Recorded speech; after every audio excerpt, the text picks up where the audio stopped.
If you talk to any developer or general contractor, what you'll see or what you'll hear is just a visceral negative reaction to the construction permitting process. And when I hear that, that's the sort of reaction that gives me energy, because that's an opportunity to improve the life of someone, to make a company or business more successful. Particularly with permitting, it has a lot of different steps. You're trying to figure out which permits you need, which departments you go to, which forms you need, which documents are required. And as a general contractor or developer, that's not what you're trying to do. You're trying to build a building.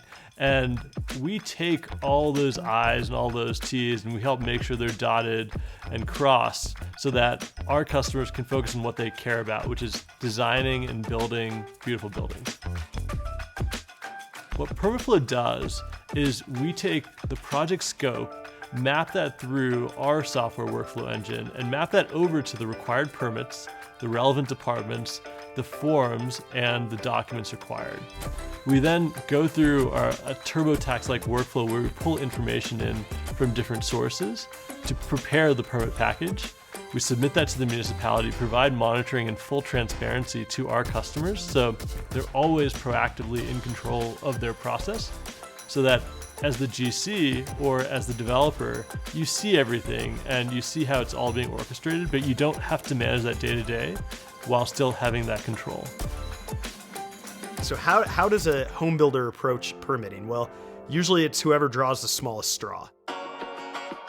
It's not something that most people want to deal with. But if you're focused on affordable housing, and what you know is that the carrying cost of a project is also dependent on how much you need to retain talent and keep your contractors on schedule, and delay cost, and having things sit around versus actually moving on a project, that has a huge impact. In fact, most of our case studies that we have around the impact that we've had on builders within PermitFlow are based on the dollar amount that they've saved around carrying cost.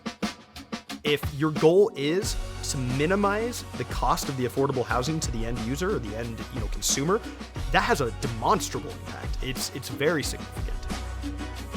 What we want to do is we want to make it easier for developers, for folks that are building housing stock, to reduce that carrying cost, to reduce that internal risk premium. Hopefully it reduces the cost of construction and then directly makes housing more affordable.